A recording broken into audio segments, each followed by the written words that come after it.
Nuclear football.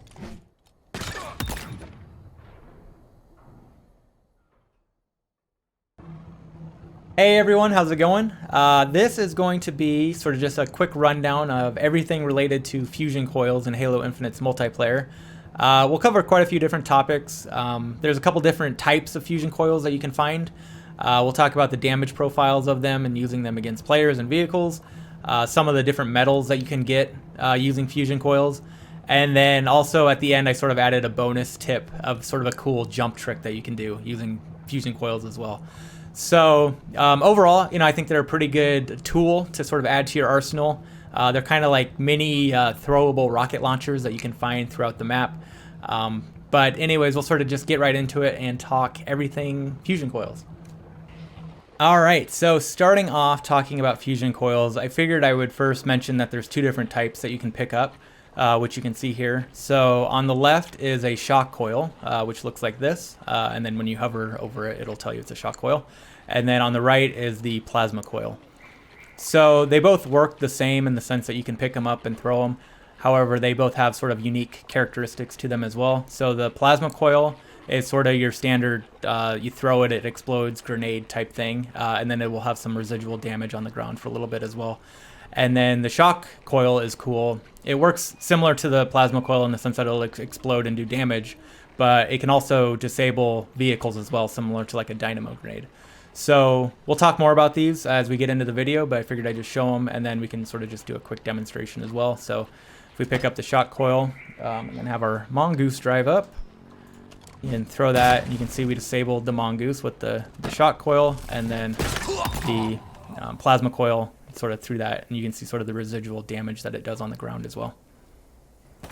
Looking at the damage profile for the plasma coil, starting off, if it's a direct hit on the player, it's going to be an insta-kill, so sort of similar to like a rocket launcher or something like that.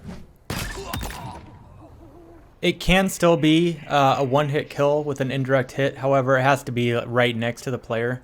After that, it sort of gets diminishing returns the further out the explosion is. But if we throw it so like right around here, it's still going to be a one-hit kill. And then to sort of get an idea of the amount of damage on a non-killing throw, to see what sort of damage that does. So I'm going to throw the plasma coil about right here, so you can see that's how far away it is. And then we'll see how much damage that does. So there you can see it takes about all your shields, and then you have about half health left. Finally, one additional thing to mention about using the plasma coil to damage players is that once it explodes, it still does some lingering damage on the ground. So if we throw this plasma coil here, you see this blue plasma rock, whatever it is, will sort of flame on the ground, and within this area will do damage to you until it disappears. In terms of using plasma coils against vehicles, I would say it's probably not really worth your time unless you got nothing better to do with it. For one thing, it's going to be relatively hard to hit if the vehicle's moving because it's sort of a slow lob throw that you're doing. But the damage isn't anything great either. So I have 3 of them lined up here, so we'll use them on this Warthog just so you can sort of see. But we'll throw 1, 2,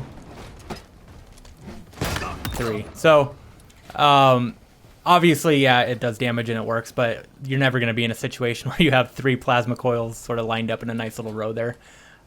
So just sort of pointing out the fact that it's not really worth your time to specifically use a plasma coil on vehicles.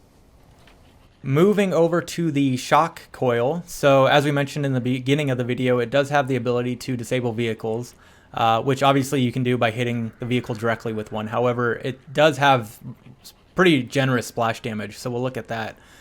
So if I throw it like right here, you can see I'm still disabling the vehicle, which is pretty generous amount of splash damage that you can get. So you don't necessarily have to be accurate with it when you're using it against vehicles.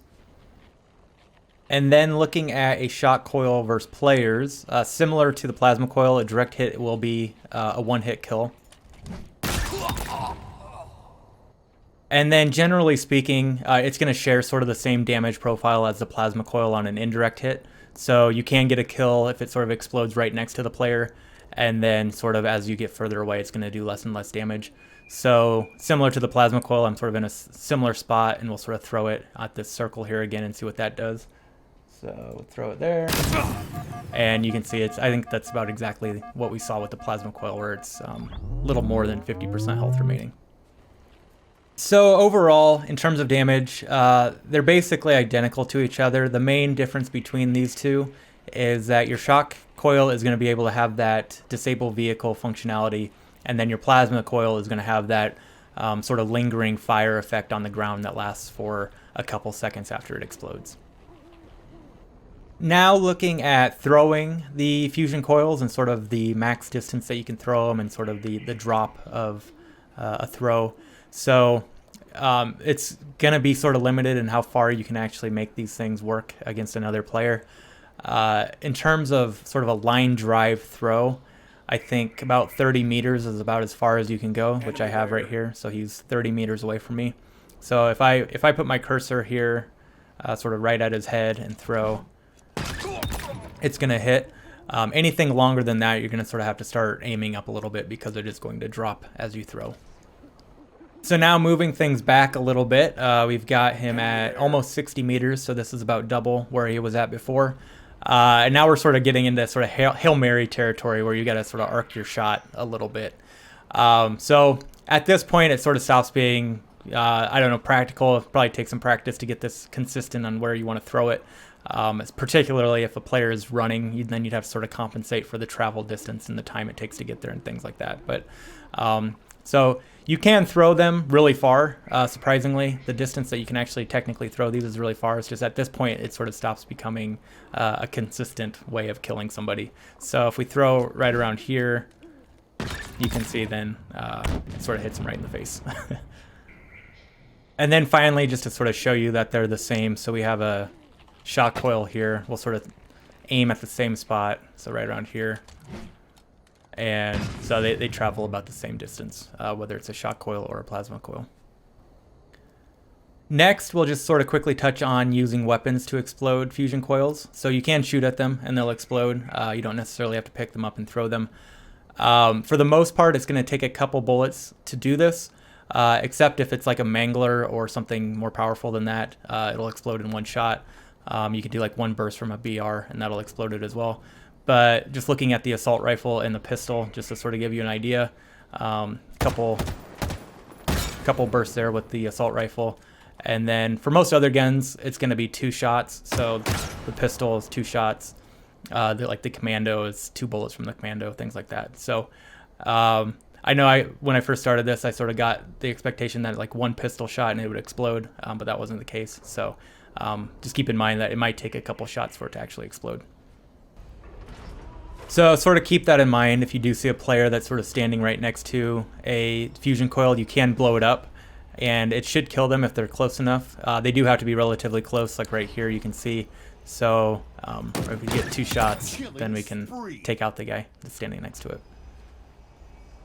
Now we'll look at 2 medals that you can get related to the fusion coils. The first is the nuclear football medal, which is kind of a fun name for medal.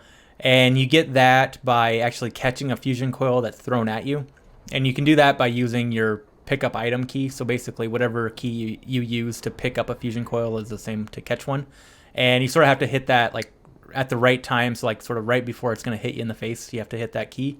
So if you do that, you'll catch it and get the nuclear football medal. So we'll look at that here real quick. Nuclear football. So there I caught it and got the nuclear football medal. And then the other medal is by killing an enemy with the fusion coil. So we can do that here. And then there we get the Kong medal. And then finally, one sort of bonus tip. I was sort of on the fence whether I wanted to include this or not, but I figured I might as well. Primarily just because it's super inconsistent. But you can sort of do a jump trick with the fusion coil and the grappling hook. So we'll look at that. So the way to do this, first you need to sort of get a fusion coil that's standing upright. So if you find one that is sort of already standing upright and not underneath anything, you can sort of use that. You just have to do it from that location. But to pick one up and then get it sort of standing upright takes a little finagling. So if you just sort of drop it, it's going to drop on its side. So the way I found to get them to stand upright the most consistent And again, it's not like 100% technique, but if you look straight up and you crouch and then you sort of look to the left and then drop it as you're looking to the left. Worked the first time. Okay, so that'll sort of get it standing upright. Then you need to sort of carefully jump on top of it without it falling over, and then sort of move so you can use your grapple on it. And oh, there we go. Yeah, so we got a super high jump. It's really inconsistent, and I don't know how useful it actually is in a game, but just sort of a fun jump trick that you can do as well. All right, so wrapping things up, one additional thing that I forgot to mention was the respawn timer. So it looks like they respawn every 2 minutes. So once it blows up, it's going to show back up where you found it 2 minutes later.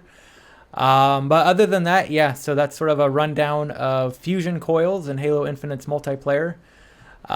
Pretty fun little tool to put in your arsenal of firepower if you're on a map that has them. Other than that, thanks again for watching, and we will catch you on the next one. Bye.